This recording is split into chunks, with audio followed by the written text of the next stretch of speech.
On Wildcats, your daily podcast on the Arizona Wildcats. Part of the Locked On Podcast Network, your team every day.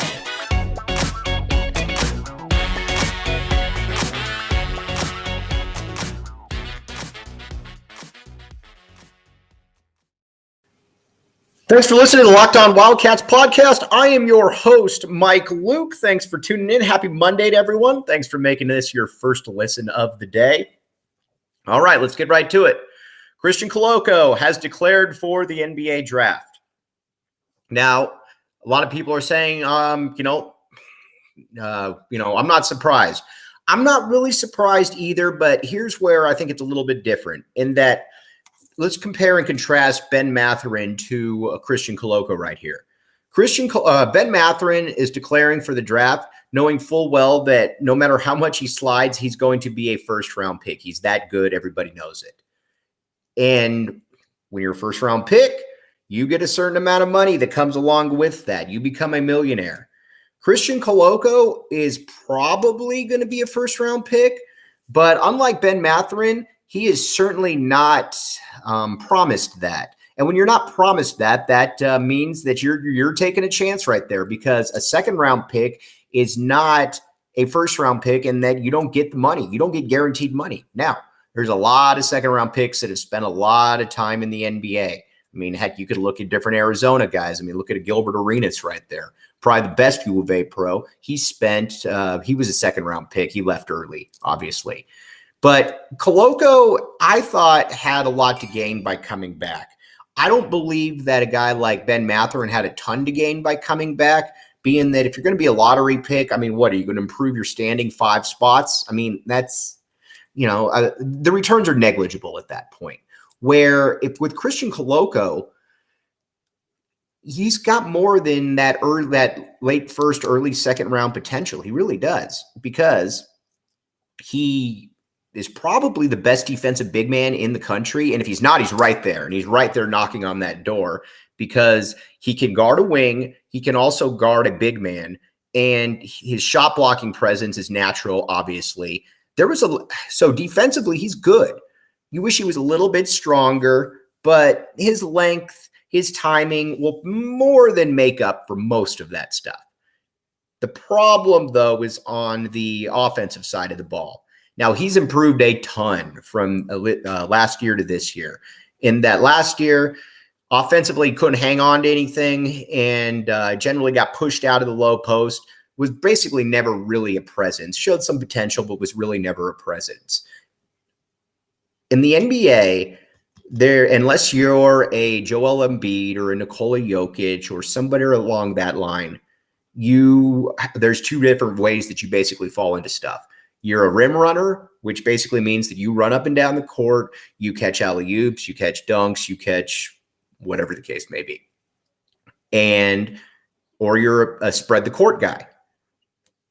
Christian Koloko is never going to be a rim runner per se, in that his hands, even though they're much better, are just not in that realm where he can just grab the ball and just do essentially what he wants with it when he wants, because he's still going to fumble the ball. He's still going to have some issues in that regard. And he's not going to ever really be a back to the basket guy, because he's always going to have a problem finishing around the hoop, just because he's not the strongest guy in the world. And basketball, while it comes naturally to some bigs, is a little bit more of a work in progress for Koloko. Where he did have the ability, though, to maybe really make his mark was as a spread the court guy. Now, a lot of people say, well, what do you mean? He never showed that. If you watched some of the games, he shows actually a pretty feathery touch from about 12 feet. More so than that, though, he's also able to shoot he's able to shoot the 3. Now, he never showed it in the games, but anybody that's watched behind the scenes knows that he can get that, he can get that 9, or that he can get extended out to 3-point range. And it's not like a fluke, like, oh gosh, Koloko made a 3. He's got that ability, but if he had come back, I think he would have had the opportunity to be able to show that, because right now you're going to be banking on a team being patient with him. And I'm not sure that a team is going to bet on the come right there again, if he's a first-round pick, this conversation means nothing because he's going to be a millionaire. Made the right decision.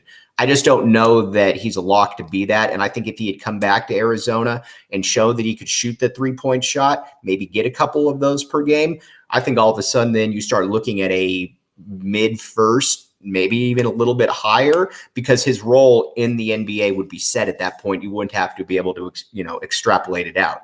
Now, if you did watch him from the beginning of his freshman year to now, you would see that he's a much stronger player. And meaning that he's much stronger, you got to feel the Built Bar had something to do with that.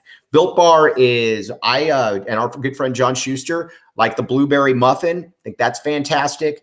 That's the flavor. But you know what's great about Built Bar is it doesn't taste like a candy bar. It tastes like a candy bar, except you're getting your much needed protein in there as well. Built Bar is where it's at. Christian Coloco probably consumes it. That's why he got stronger. You should too.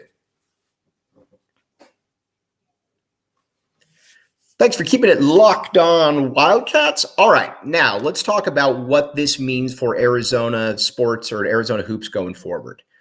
It's a big blow because if Christian Coloco comes back, you're looking at a team on paper with the front line of Dalen Terry, Azuolas Tubelis, and Christian Coloco. I'm not sure that it gets a lot better than that in the country. I mean, if you rounded out the roster properly, you probably are a national title contender. That said, this isn't going to be that type of team, I don't think. But let's just look at the people that are guaranteed to start. Kirk Reese is going to start. Azuolas Tubelis is going to start. Dalen Terry, assuming he comes back, is going to start. Those three are pretty much locks in there to start. Then after that, though, you start saying, all right, well, what about Oumar Ballo? Ballo is certainly a guy that's going to have the potential to start, but you do kind of wonder, is he going to be recruited over? Ballo's going to play. I mean, we all know that Ballo can play. He's already showed that in spades. But is he going to be recruited over? And that will there be somebody maybe from Europe or a high school kid that comes in and you're like, all right, well, he's got to start. And Ballo gets more of that 15-minute role per game. Ballo, this is going to be a big offseason for Ballo because if he can get into better physical shape, if he can get the game to slow down for him a little bit, he can really, I think, kind of push his way into that 25-minute realm mark. That's where I think that he can play. I think that he's, again, he's got that type of ability. With when you look at the rest of that roster, though, Pelle Larsson is much, much better than I gave him credit for. Much better. But, I don't still know that I want him playing 30 minutes a game in a position where I need him to score if I'm looking to compete for a national title. So you got to figure that spot's probably open right there. Arizona is going to hit the grad transfer market hard. I don't think that there's any doubt about that one. And I think that Tommy Lloyd certainly has something to sell because the Arizona basketball's back, and he also showed that he plays grad transfer kids. So I would imagine that Arizona will do very well in that. And again, I think you're going to see some kids from overseas that are going to be on this team as well. I don't know who, but I think this roster will get 4 or 5